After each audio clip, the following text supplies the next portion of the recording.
Deathloop is the newest game created by Arcane Studios, the amazing company behind the Dishonored games.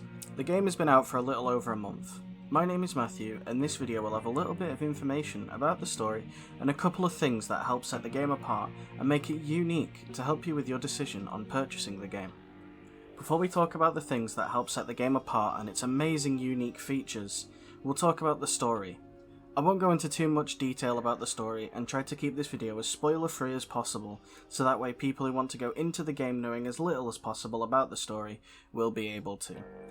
However, if you do want to skip this part of the video because you don't want to know anything about the story, here is the timestamp to skip the video to.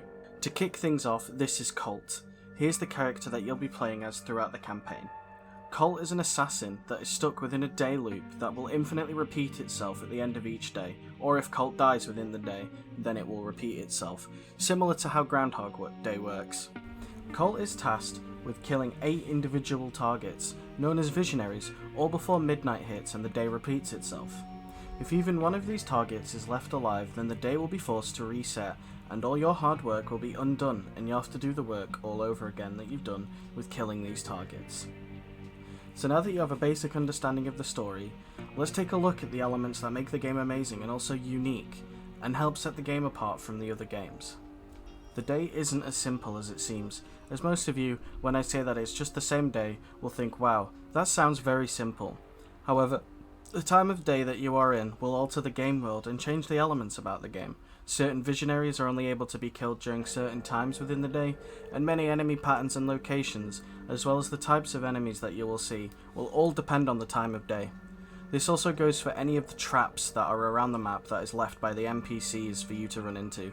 These will all change depending on the time of day that you are in, so you'll need to be aware of the surroundings, as well as what type of time of day it is within the level, to make sure you're on top of everything at once. With Deathloop being created by the amazing Arcane Studios, the game is very similar to Dishonored in the fact that there are many different playstyles that you'll be able to use within the game. If you like sneaking around the levels, and taking out the targets as silently as possible without being seen like the stealth ninja that you are, well, that is very possible and also one of the easiest ways to be able to play the game. In doing this, you'll be able to use your machete to cut through the enemies that stand in your way without being seen and never engage with any gunfights and be the silent killer that you have always dreamed of being. Or maybe sneaking around and sticking to the shadows just isn't your thing, and you want to go into the island guns blazing and gun down any enemy that stands in your way of stopping the loop from happening. Well, Deathloop has you covered. There are a plethora of weapons that you'll be able to use and find within the levels to help fit your playstyle, from fully automatic weapons for all you bullet sprayers, to pistols and shotguns for all you rushers who want to go through the levels with the maximum destruction, and as well as also be as fast as possible within the levels. As well as that, there's also sniper rifles and single shot weapons for any of you players who would like to sit far back and pick off your targets with ease and cause mass panic and chaos from afar. However, there is one main drawback to weapons, sadly, other than the fact that the game being harder than stealth the option, that being that on the reset, Colt will lose all of his items that he has collected throughout the day, including your weapons. Now I know what you're thinking, well, what's the point of the weapons then?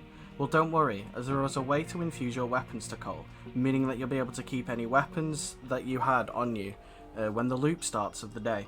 When you get to a certain point within the story, you'll get the ability to use your residium that you've collected to help infuse any items that you want to your character, such as your upgrade cards, and also your weapons. The rarity of your weapons will mean you will have to use a bit more of the residium, so you need to use it wisely and continuously collect it throughout the level. Deathloop is not just a single player game, as they have included a multiplayer within the game. This will allow players to then invade other players' game worlds and try to stop Colt from reaching the safe room to end the time of day. If you invade, you'll be tasked with killing Colt 3 times to make sure that he stays dead from that loop within the day. And if you get invaded, you'll need to kill the invader to send them out of your game world. If you don't like the idea of being invaded throughout your playthrough like I did on my first one, then there is an option to turn it off so you won't get invaded. I did this for my first playthrough, so I could get used to the game a bit more, and then as soon as I finished my first playthrough and went on to my second, I turned it back on for the second playthrough, and I must say this does add a different dynamic to the game, and a better overall feeling as there's more to keep your eye on, and also adds more elements for the game. That is going to be it, sadly, for this Deathloop video. I know it was short, but I kept it short so it'll be as spoiler free as possible. But I did speak about some of the main points within the game to help you make your decision on whether you should buy Deathloop or not. So I hope you enjoyed the video, and if this did change your mind or if you just enjoyed the video, please make sure to hit the like button and comment as well. If you do want to see more videos from ADAMO, then do make sure to hit that subscribe button and hit that bell as well so you'll get notified when a new video comes out. This has been Matthew from ADAMO, and I will catch you next time.